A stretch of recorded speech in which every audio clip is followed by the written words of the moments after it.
इस कार्यक्रम के पुण्यार्चक हैं श्री राकेश कुमार, श्री साहिल छाबड़ा, बांदीकुई, दौसा, राजस्थान। स्वर्गीय श्री प्रेमचंद जी जैन बड़जात्या, जोबनेर वाले की पुण्य स्मृति में धर्मपत्नी श्रीमती प्रेम देवी बड़जात्या, पुत्र पुत्रवधू सुधा सुनील बड़जात्या, उषा अनिल बड़जात्या, सुनीता राकेश बड़जात्या, पौत्र पौत्री शुभम भारती, शुभांगी, गजल आर्यन बड़जात्या एवं बड़जात्या परिवार, उदयपुर, राजस्थान।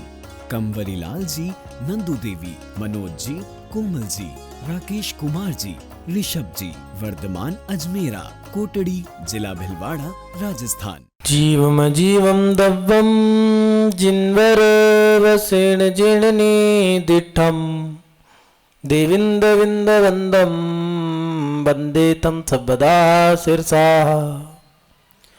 नमो अरिहं ताणम, नमो सिद्धाणम, नमो आयरियाणम, नमो उवज्जायाणम, नमो लोये सव्वसाहूणम। जय बोलिए अंतिम तीर्थंकरी विनायक श्री महावीर भगवान की। परम पूज्य आचार्य भगवंत अभिक्षण के अनुपयोगी श्री वसुनंदी जी मुनिराज की, अहिंसा में विश्व धर्म की।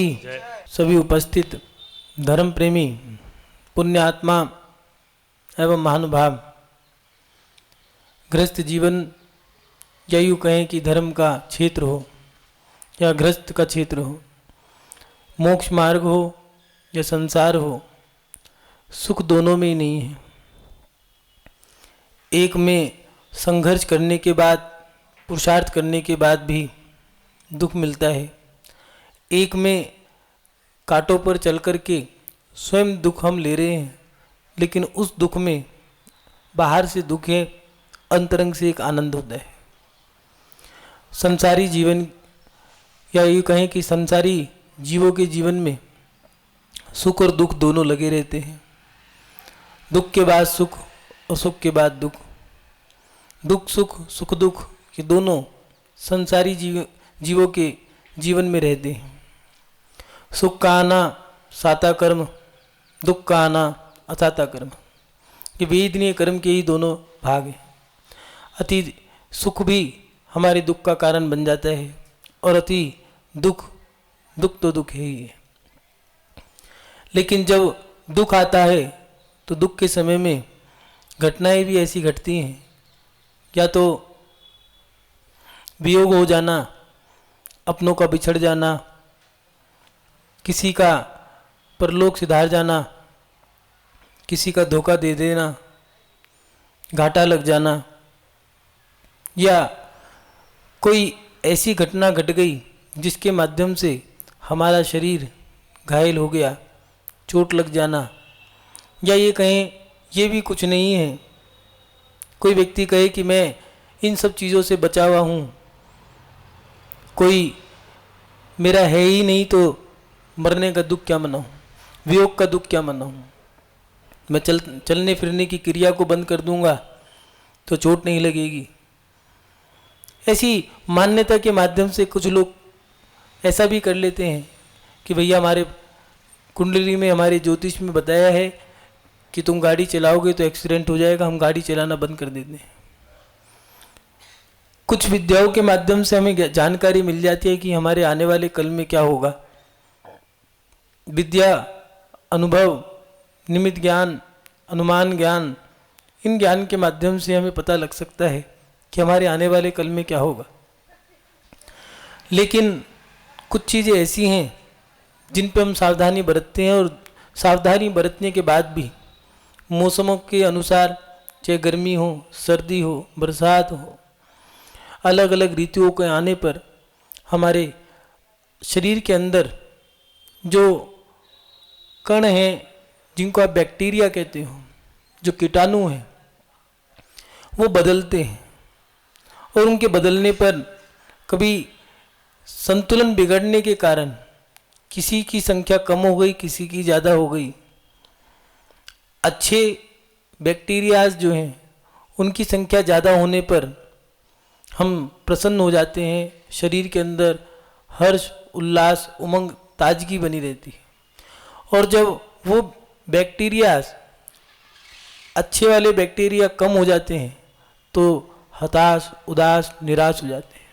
या फिर ये कहें कभी कभार हम गलत खान पान भोजन के कारण जब बीमार हो जाते हैं तो हम हताश, उदास, निराश हो जाते हैं, मायूस हो जाते हैं। और उस समय हमारे मन में एक सवाल आता है कि जो हमें रोग हो गया है, बीमारी हो गई है, इन बीमारियों से हम कैसे लड़ें। तो महानुभाव, ऐसा नहीं है बीमारी आज ही हो, बीमारियों का आना जाना लगा रहता है। गृहस्थ जीवन में बीमारी से बचने के लिए और बीमारी से लड़ने के लिए भी हर तरह के उपाय दिए गए हैं। ऐसी ऐसी बीमारियां हो जाती हैं, टेंशन, इस टेंशन के मारे शुगर हो गई, BP, thyroid, cholesterol, bypass, operations, गुर्दे खराब होना, kidney problem, dialysis, piles, fissure, जिन्हें भगंदर और बवासीर कहते हैं, लीवर का खराब हो जाना, मोतियाबिंद हो जाना, आँखों की रोशनी के साथ साथ कानों की ध्वनि का कम, सुनने की शक्ति कम हो जाना, कैंसर, पोल्यूशन के मारे कैंसर हो जाना। अब ये ऐसी बीमारियां जो हो गई हैं, इन बीमारियों का इलाज क्या है और इनसे लड़ें कैसे, इलाज के बारे में तो कभी और बताएंगे। लेकिन लड़ने के लिए सबसे पहली चीज़ हमें जो स्वीकार करनी चाहिए, आचार्य भगवंतों ने बीमारी से लड़ने के 4 उपाय बताए हैं। पहला उपाय दिया है अंदर और बाहर दोनों को साफ, दोनों तरफ से अपने आप को मजबूत करें। हम अंतरंग से और बहिरंग से दोनों तरफ से अपने आप को मजबूत करके चलें। अगर बीमारी आ गई है तब भी और नहीं आई तब भी हम अपने संतुलन को खराब ना करें। कभी कभार ऐसा होता है कि हम बुरा बुरा सोचने लगते हैं। अपने आप को मजबूत करने के लिए हमें अच्छा अच्छा सोचना होगा। बीमारी आ गई है तो अपने आप को अच्छा अच्छा सोच करके मजबूत कर सकते हो। ऐसा नहीं है आपको आई हो। सनत कुमार चक्रवर्ती हुए, 12 चक्रवर्तियों में से सनत कुमार चक्रवर्ती को कुष्ठ रोग हो गया था मुनि अवस्था के बाद। कोटिवट श्रीपाल, उनको भी कुष्ठ रोग हुआ, और एक नहीं, जो उनके भट्ट थे उन सबको भी कुष्ठ रोग था। ऐसा नहीं है जब पाप कर्म का उदय आता है तो चाहे वो महान व्यक्ति हो, महापुरुष हो, चाहे साधारण हो, चाहे मध्यम वर्ग के हो, कर्म तो सबको अपनी चपेट में ले लेता है। गज कुमार मुनि के ऊपर जब सिकड़ी रख दी थी तो उनके सर का, मस्तिष्क का पूरा हिस्सा जल गया था। पारसनाथ भगवान के ऊपर जब उपसर्ग आया, ओले शोले जो बरसाए गए, तो उन्होंने किसी प्रकार का चिंतन नहीं किया, मात्र समता भाव को धारण किया। न हाँ में न ना में, जो है सो है। अपने आप को अंतरंग से मजबूत करके देखिए। जब हमारे पास बीमारी आ गई है, बीमारी ने हमें जकड़ लिया है, उस समय हम अपने आप को मजबूत करके रखें। ना बाहर से और ना अंदर से हम कमजोर पड़े। कई लोग सोचने लगते हैं मैं बीमार हूँ, बीमार हूँ। जैसे वो ये सोचने लगते हैं, व्यक्ति बीमारी तब हावी होती है जब तुम अपने आप को बीमार सोच लो। लोग कहते हैं पेट खराब है, पेट खराब नहीं है। जो व्यक्ति बीमार है उसका दिमाग खराब हुआ है, तब जाकर के बीमार हुआ है। जब वो नकारात्मक सोचने लग जाएगा तब जाकर के उसके अंदर पहले मानसिक बीमारी आएगी, फिर उसको भूख कम लगनी शुरू हो जाएगी, 2 टाइम की जगह 1 टाइम खाएगा, शिथिलता आ जाएगी, कमजोरी आ जाएगी, और धीरे धीरे जो शरीर के पार्ट हैं, ऑर्गन्स और बोन, हड्डियां और मांसपेशियां, वो धीरे धीरे धीरे धीरे कमजोर होने लगेंगी और व्यक्ति धीरे धीरे अस्वस्थ महसूस करने लग जाएगा और अस्वस्थ हो जाएगा। इसलिए स्वस्थता के लिए हमें अंतरंग से और बहिरंग से, बाहर और अंदर से, दोनों तरफ से अपने आप को मजबूत करना होगा। हमारी क्रिया कैसी है, बाहरी क्रिया भी हमारी अच्छी हो, अच्छी अच्छी हम क्रिया करें। कुछ लोग चेहरा लटका के बैठे रहते हैं, मुंह लटका के बैठे हैं। सुबह उठे, उठने के साथ ही चेहरा देख करके कैसे हो, बस किसी ने पूछ भी लिया ठीक हो, ठीक है, चल रही है, कट रही है। अगर आप ये भी कह सकते थे कि मैं हाँ स्वस्थ हूँ। अगर बीमारी तो आपको आ गई है, बीमारी लग गई है, अब आप उसको हंस करके या रो करके मानना आपके ऊपर है। हंस करके मान लो या रो करके मान लो। अरे जब बीमारी आ गई है तो हंसी लो, रो करके फायदा क्या है। और अगर आप हंस लिए तो बीमारी भाग भी सकती है, लेकिन रो गए तो वो हावी हो जाएगी। जैसे देवताओं के ऊपर दिया है कि किसी व्यक्ति के ऊपर देवता को अटैक करना है, किसी पे आक्रमण करना है या किसी भूत प्रेत की बाधा को लगना हो, तो जो व्यक्ति कमजोर होगा उसको भूत प्रेत की बाधा पहले लगती है। ऐसे ही ये आंवला आदि व्याधि बीमारियां जो हैं ये उन्हें ज्यादा लगती है जो कमजोर हैं। इसलिए हमें अंतरंग को मजबूत करना होगा और उसके साथ साथ बाहर की जो हमारी क्रिया है, बाहर की साफ सफाई भी हमें जरूर रखनी होगी। हमें अच्छी क्रियाओं का करना होगा। उठना बैठना, हम उन लोगों के साथ बैठे, प्राय करके बीमार व्यक्ति खोजता है कि मुझे बैठने जिसके साथ मैं बैठूं वो भी बीमार हो।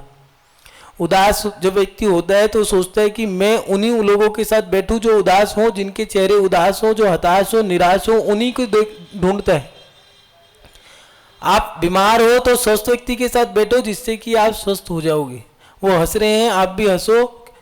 नहीं सामर्थ्य है आपकी, कोई बात नहीं, लेकिन सोच तो अच्छी रख सकते हो उस समय। इसलिए अपने अंतरंग को और बहिरंग को दोनों को आपको मजबूत करना होगा। अंतरंग में आप महापुरुषों का चिंतन करें कि उनको भी तो बीमारी आई थी, ऐसा नहीं है। आप शास्त्रों के ही महापुरुषों का चिंतन करें, जिन लोगों ने आपने जिनको देखा है, आपके पूर्वज, आपके माता पिता, आपके दादा दादी या आपके अड़ोस पड़ोस में, या फिर आपने जो पढ़े हैं उन लोगों के बारे में चिंतन करें।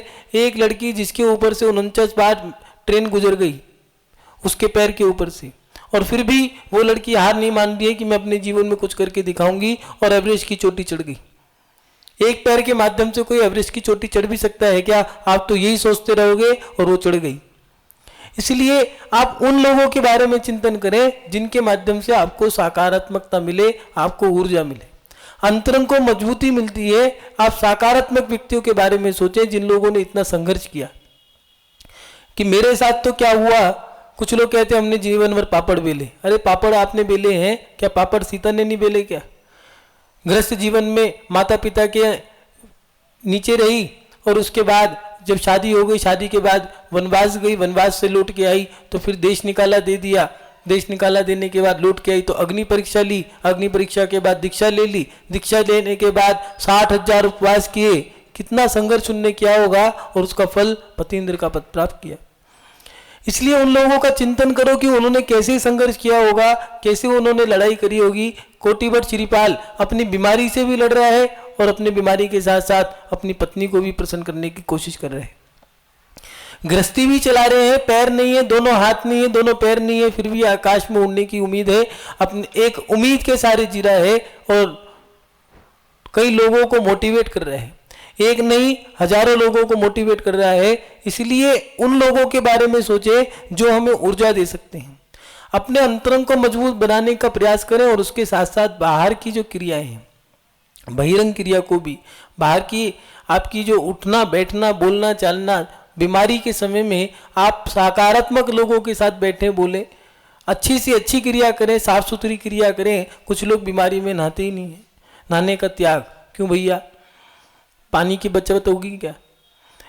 बीमारी के समय में स्नान भी दिया है। अगर हॉस्पिटल में भी आप एडमिट हो जाते हो तो गर्म टॉवल से, एक गर्म कपड़े के माध्यम से, जिसमें पानी गर्म पानी में डुबो लिया है, उस गर्म कपड़े के माध्यम से शरीर को पोंछा जाता है, जिससे कि आपके रोग कम हो, आपके कीटाणु कम हो।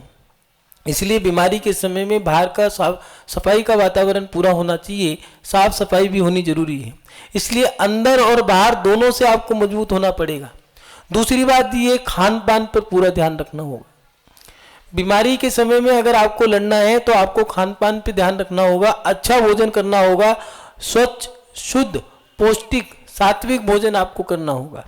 आप बीमार पड़ते हो तो प्राय करके आपने देखा होगा, डॉक्टर के पास जाओगे, नाड़ी पकड़ेगा, 1 मिनट नाड़ी पकड़ने के बाद कहेगा हाँ ठीक है, कुछ दवाई लिख देगा और कहेगा डाइट। आप पूछोगे क्या खाना है, क्या परहेज करना है? एक काम करो, पपीता, चीकू, सेब, अनार ये खाना है। क्या नहीं खाना है? जले फूके तले पदार्थ नहीं खाने हैं। कड़ी पकौड़ी कचौड़ी ये सब चीजें छोड़ दो। तो खाएं क्या?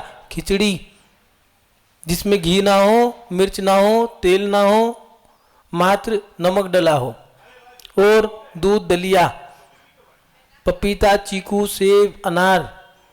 इससे क्या हुआ है? ये एक साधारण भोजन है जो आपके पेट को साफ कर देगा और अंदर का जो मल होगा, विकार होंगे, वो सब निकाल देगा। ज़्यादा हो तो मूंग की दाल का पानी, मूंग की दाल और बिना घी का फुल्का, ये स्वास्थ्य को लाभ देने की क्रियाएं हैं और उसके साथ साथ स्वच्छ भोजन है। अगर उसके बाद भी खान पान पर पूरा ध्यान देते हुए आपको शुद्ध भोजन करें, खराब भोजन करने से आपका स्वास्थ्य खराब होगा। बीमारियों से आपको लड़ना है तो आप, कई बार ऐसा होता है कि ठंड लग रही है, नज़ला जुकाम हो गया है और उस समय में आइसक्रीम खा ली लेकिन जुकाम ठीक हो गया, मुंह में छाले हो गए, पेट खराब है, उस समय में गोलगप्पे का पानी पी लिया तो पेट ठीक हो गया, मुंह के छाले भी ठीक हो गए।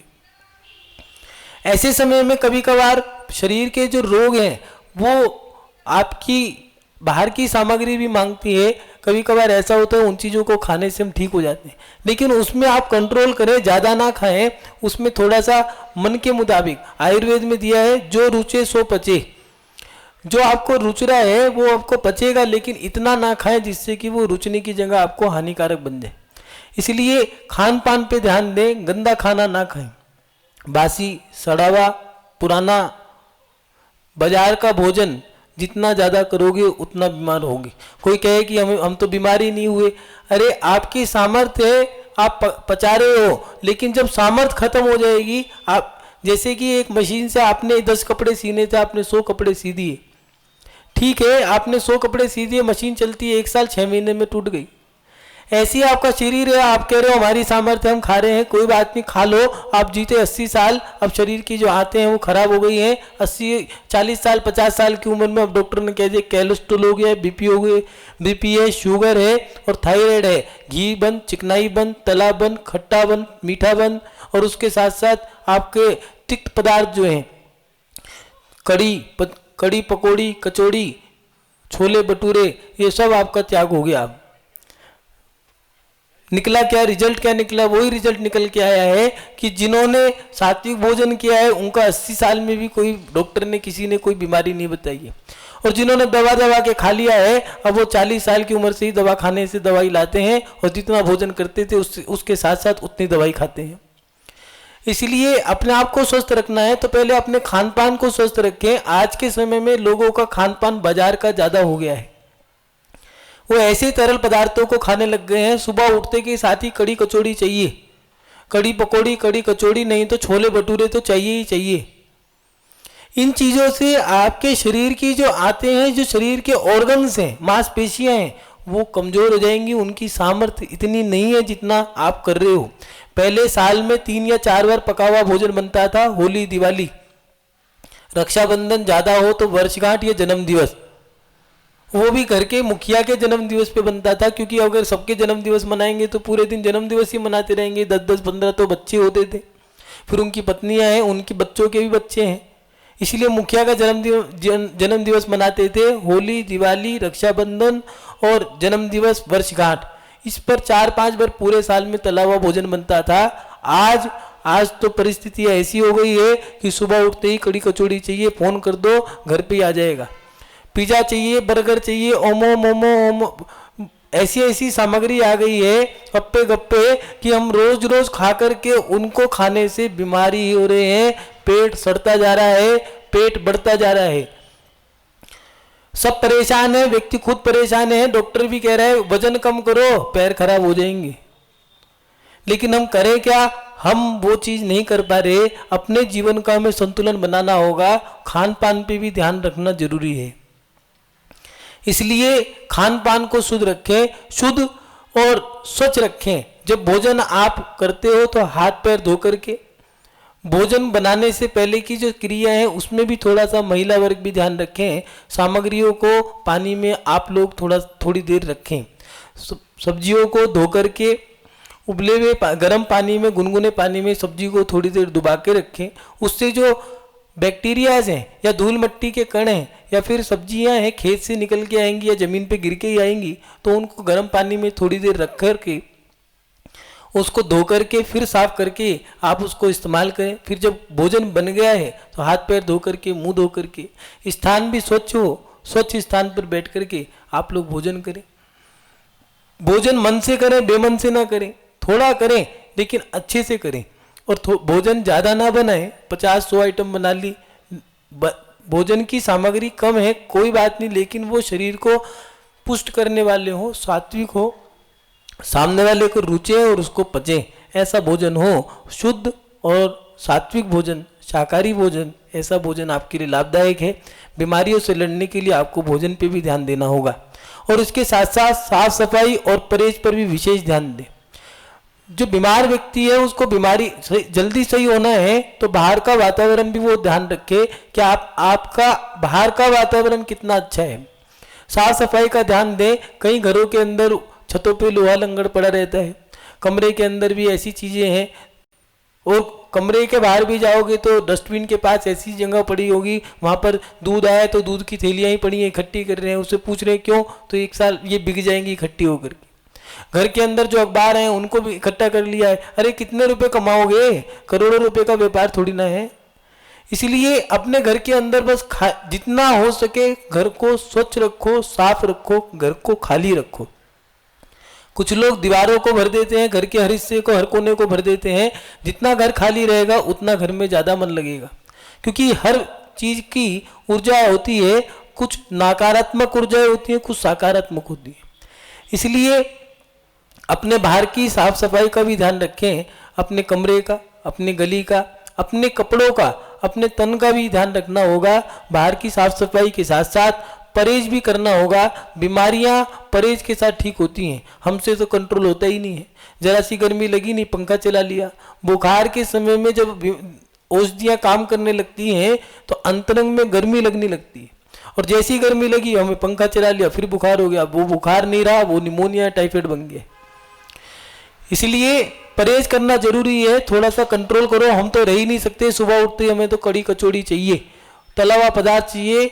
भैया इन सब पे कंट्रोल करो, नहीं तो अगर ये बीमारी बढ़ गई तो क्या पता वो बीमारी महामारी बन जाए। इसलिए बीमारी के समय में आपको साफ सफाई पे भी ध्यान देना होगा, और उसके साथ साथ बाहर आपको परहेज भी करना होगा। और साफ सफाई बाहर के साथ साथ अंतरंग की साफ सफाई भी करनी होगी, आपके विचारों पे भी, कि आपके विचार कैसे हैं। गंदा गंदा सोच रहे हो, उसने मुझे ऐसा कह दिया, उसने मुझे वैसा कह दिया, छोड़ो भैया, कह दिया। उसने मेरे साथ ऐसा कर दिया, मेरे साथ वैसा किया था, उसने मुझे पूछा ही नहीं, उसने मुझे दिया नहीं, कोई बात नहीं, आप खड़े होके खुद ले लो, आपके भी तो 2 पैर हैं, दोनों हाथ हैं। इसलिए इन चीजों को आपको अंतरंग को भी साफ करना होगा। बाहर को भी ज्यादा सोचने से, ज्यादा विचार करने से बीमारी लगेगी। स्वस्थ आप स्वयं होंगे, दूसरा व्यक्ति कोई स्वस्थ नहीं कर सकता। औषधियां भी एक समय तक ही काम करती हैं, मात्र हमारी शक्ति वो हम पे काम करती है। और उसके साथ साथ हम अपनी सोच को सकारात्मक बनाएं। जितना अच्छा सोचोगे उतना आप स्वस्थ रहोगे। सकारात्मक सोच व्यक्ति को सुंदर बनाती है, स्वस्थ रखती है। इसीलिए सकारात्मक सोच का होना जरूरी है। किन्हीं लोगों से कोई पूछे आपसे आप कैसे हो, तो आप बोलो ठीक हूं। अपने आप अंदर में भी ये सोच सकते हो आप कि मैं पूर्णतया स्वस्थ हूं, नहीं तो मैं स्वस्थ होके रहूंगा। ये विचारधारा भी आप बना सकते हो। अगर आपने किसी ने पूछ लिया आप कैसे हो, हम तो भैया बीमार हैं, क्या हो गया, बुखार है, तो कह रहा कोई बात नहीं, तो छोटी सी बीमारी ठीक हो जाएगा, क्या सोचना। अब आपको एहसास हो रहा है कि वो मेरे को ऐसा बोल गया, उसने बोला नहीं है, बात तो वो सही कह के गया है, लेकिन हम कई बार ऐसी सोच बना लेते हैं, हम अपनी सोच को ऐसा बना लेते हैं कि सामने वाला व्यक्ति हमें कितना भी समझाए वो हमें बुरा लगने लगता है। इसलिए अपनी सोच को सकारात्मक रखो। अगर बीमारियों से लड़ना है तो आपको अंतरंग से मजबूत होना पड़ेगा, और बाहर से भी आपको मजबूत होना पड़ेगा। अगर कोई कह दे आपको कोई बात, तो उसको भी सुनने के बाद आप उसको भूल जाओ, पीछे गिर दो। और उसके साथ साथ अंतरंग से मजबूत होना माने महापुरुषों का आप चिंतन करें, उनको देख करके आप मजबूती प्राप्त करें। और उसके साथ साथ खान पान पर पूरा ध्यान दें, शुद्ध भोजन। जितना खान पान पर ध्यान अच्छा दोगे, बीमारियां उतनी कम लगेंगी। कुछ लोग, कुछ महिलाएं, आज के समय में नई टेक्नोलॉजी आ गई है कि प्लग लगा दो तो प्लग से कुकर चल जाएगा। नॉन स्टिक तवे या एल्युमिनियम की कुकर, इन चीजों से आपका स्वास्थ्य खराब होगा। एल्युमिनियम की धातु में भोजन करने से शरीर के जो हार्ड मांस है उन हड्डियों के ऊपर जो ग्रीस लगी होती है, जो तत्व होता है, वो कम हो जाता है और आपके शरीर के जो जॉइंट होते हैं, जैसे कंधे का जॉइंट, हाथ का जॉइंट जिसको एल्बोस का जॉइंट का है, या फिर घुटने के दर्द, ये बने रहते हैं। इसीलिए घरों के अंदर आप जो भोजन बना रहे हो वो स्वच्छ बनाओ, मर्यादित बनाओ, प्राचीन पद्धति के अनुसार आप बनाओ। गैस का भोजन सब लोग भोजन करने लग गए हैं, लेकिन जो किसान लोग हैं उनको कोई बीमारी नहीं होती है। वो भी एक भूसे का जो काम करते हैं, फसल के कारण उनको एक बीमारी लग जाती है। लेकिन खान पान के अगर देखा जाए तो उनका खान पान अंगीठी पे बनता भोजन, चूल्हे पे बना हुआ भोजन जो है वो पका हुआ भोजन है। आप गैस पे एक टेम्परेचर से अग्नि निकलती है और जो चूल्हे की अग्नि है वो हवा में पिटती है, तो उससे भोजन पका हुआ बनता है। और वो पका हुआ भोजन हम जब करते हैं तो हमें लाभ देके जाता है। नई पद्धति के लोग क्या करते हैं, एक कुकर लिया या एक भिगोना लिया, उसमें थोड़ा तेल डाल दिया, घी डाल दिया, सारे मसाले डाल दिए, पानी डाल दिया, सब्जी डाल दी और उसको रख दिया। अब वो तेज आंच पे रख दिया, 5 मिनट में तैयार, जिसको बोला फास्ट फूड। अरे वो भोजन पका नहीं है, वो भोजन जल गया है। जला हुआ माने वही नहीं होता जिसमें से बदबू निकले। जला हुआ माने वो तेज आंच पे आपने रख दिया है, वो बहुत जल्दी बन करके तैयार हो गया, वो भी अध पका भोजन है, कच्चा भोजन है, अभी वो पका नहीं है, पिटा नहीं है, पिसा नहीं है। इसलिए वो वाली जो आज के समय में पद्धति चल गई है, इन पद्धतियों को ना करें, इन पद्धतियों के अनुसार आप भोजन ना बनाएं। हमारी प्राचीन पद्धति जो चूल्हे की पद्धति थी वो बहुत अच्छी है, उस पर ध्यान रखें। भोजन को शुद्ध बनाएं, स्वच्छ बनाएं। स्वच्छ भोजन, शुद्ध भोजन करने से आप बीमारियों से स्वस्थ हो सकते हो, और बीमारियों से लड़ने के लिए आपको ये काम करने होंगे। और उसके साथ साथ आपके जीवन में बाहर की सफाई, अंतरंग की सफाई, आपका मन साफ हो, बाहर का वातावरण साफ हो। जो परहेज हैं वो रोगों को लड़ने के लिए आपको परहेज भी करने होंगे, और सकारात्मक सोच के साथ आप आगे बढ़ें। इसी से आप बीमारी से लड़ सकते हो, और बीमारी आप पर हावी ना हो। आप ऐसे बन जाओ कि आप बीमारी पर हावी हो जाओ, जिससे कि आप बीमारी आपको न लग सके। आप बीमारी को बीमार कर दो, जिससे बीमारी आपके पास आ ही ना पाए। और बीमारी को बीमार करने के लिए जब आप सकारात्मक सोच के साथ आगे बढ़ोगे तो आप स्वस्थ रहोगे। महानुभाव, धर्म और कर्म को करते हुए आपको अपना जीवन जीना है, धर्म को नहीं छोड़ना है। कुछ लोग ये कहते हैं कि हम क्या करें, बारिश आ गई, गर्मी थी, बरसात थी, सर्दी थी, सर दर्द हो गया, पेट दर्द हो गया। अरे इन सब कारणों के होने पर भी आपने अपने बच्चों को तो पाला है, भोजन पानी सब काम किए हैं। जब ये सब काम किए तो धर्म को भी करना होगा। धर्म और कर्म को करते हुए, संतुलन बनाते हुए आपको अपना जीवन जीना होगा, जिससे कि आपका पुण्य भी बढ़ेगा और आप अपने जीवन में एक पद को प्राप्त कर लोगे। आप अपने जीवन में जब स्वस्थ रहोगे, पहला सुख निरोगी काया, जब स्वस्थ रहोगे तो धर्म करोगे, धर्म कर्म करोगे तो आपका पुण्य बरकरार रहेगा, और उस पुण्य से आपको एक के बाद एक उपलब्धियां प्राप्त होती रहेगी। और एक दिन ऐसा भी आएगा जिससे आप पुण्य फल अनंता, उस पुण्य के फल के माध्यम से आप अरहंत पद को प्राप्त करके शाश्वत अवस्था को प्राप्त कर लेंगे। महानुभाव, आप सभी लोग अपने जीवन में बुरे समय में, बीमारियों के समय में आप उससे लड़ सकें, यही भावना भाते हुए अपनी शब श्रृंखला को विराम देता हूँ। जय बोलिए परम पूज्य आचार्य गुरुदेव श्री वसुनंदी जी मुनिराज की, अहिंसा में विश्व धर्म की। इस कार्यक्रम के पुण्यार्जक थे श्री राकेश कुमार, श्री साहिल छाबड़ा, बांदीकुई, दौसा, राजस्थान। स्वर्गीय श्री प्रेमचंद जी जैन, बड़जात्या, जोबनेर वाले की पुण्य स्मृति में धर्मपत्नी श्रीमती प्रेम देवी बड़जात्या, पुत्र पुत्रवधू सुधा सुनील बड़जात्या, उषा अनिल बड़जात्या, सुनीता राकेश बड़जात्या, पौत्र पौत्री शुभम भारती, शुभांगी, गजल आर्यन बड़जात्या एवं बड़जात्या परिवार, उदयपुर, राजस्थान। कंवरी लाल जी, नंदू देवी, मनोज जी, कुम्मल जी, राकेश कुमार जी, ऋषभ जी, वर्धमान अजमेरा, कोटड़ी, जिला भिलवाड़ा, राजस्थान।